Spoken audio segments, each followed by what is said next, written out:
Est-ce que tu as déjà essayé de mémoriser une information?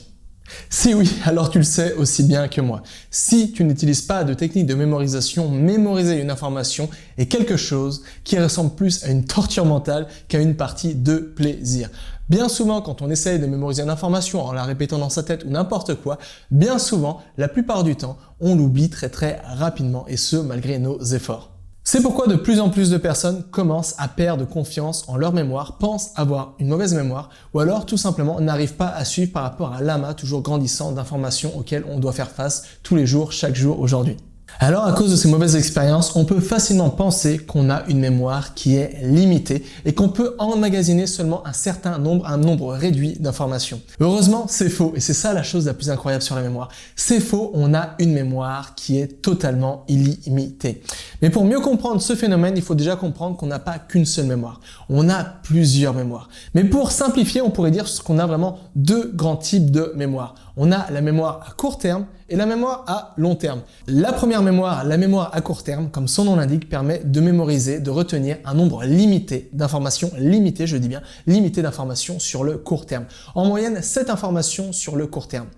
Alors que la mémoire à long terme, comme son nom l'indique, permet de retenir des informations sur le long terme et un nombre presque illimité d'informations. La mémoire à long terme est tellement puissante qu'on pourrait y enregistrer 300 ans de télévision en HD.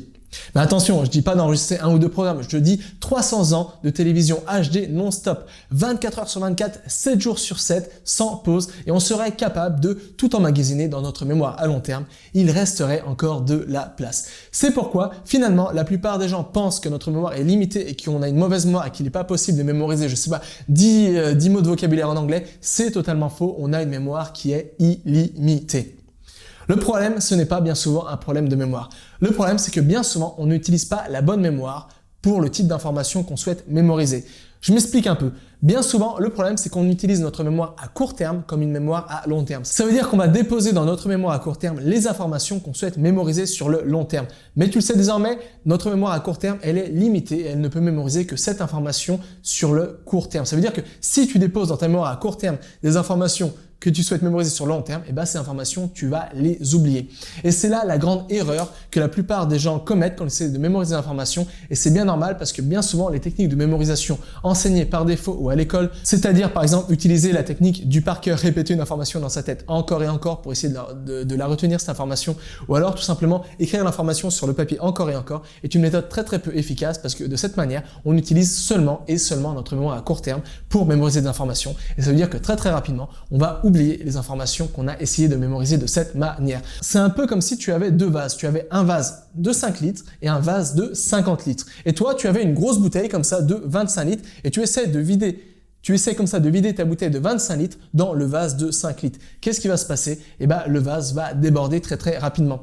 C'est pourquoi, tout simplement, si tu veux économiser ton eau, il suffit de vider cette bouteille de 25 litres dans le vase de 50 litres et comme ça, tu le devines, tu auras de la place. Ça a l'air tout bête comme ça, mais malheureusement, c'est la grande erreur que la plupart des gens font quand ils essaient de mémoriser des informations. Ils n'utilisent pas la bonne mémoire. C'est pourquoi ils n'arrivent pas à mémoriser des informations au premier abord, ou alors c'est pourquoi ils oublient très rapidement les informations qu'ils souhaitent mémoriser sur le long terme.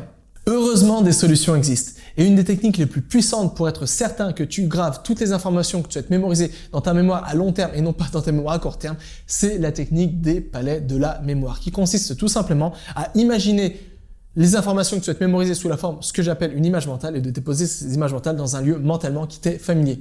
Je m'attarde pas sur cette technique parce que j'ai déjà tourné plein de techniques, plein de formations sur cette technique. C'est pas le but de cette vidéo. Mais tout simplement, le but de cette vidéo ici, c'est de te dire que des solutions existent, qu'il est possible d'emmagasiner un grand nombre d'informations et que tu n'as pas une mauvaise mémoire.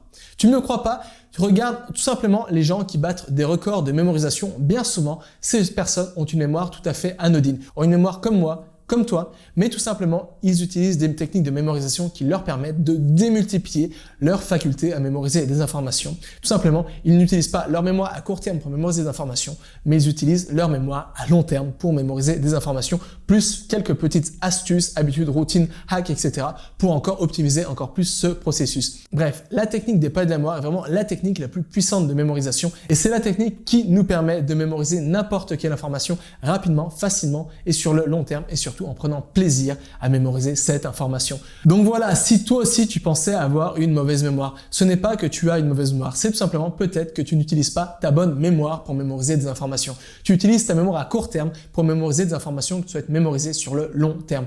Alors si tu souhaites aller plus loin, si tu souhaites toi aussi maîtriser la technique des palais de la mémoire pour mémoriser des tonnes d'informations rapidement et facilement, j'ai quelque chose pour toi. Je viens de ressortir ma formation, une formation que j'ai intitulée Palais de la mémoire optimisé. La stratégie avancée pour te construire un réseau de palais de la mémoire et pouvoir mémoriser n'importe quelle information rapidement, facilement et sur le long terme en utilisant la technique surpuissante des palais de la mémoire.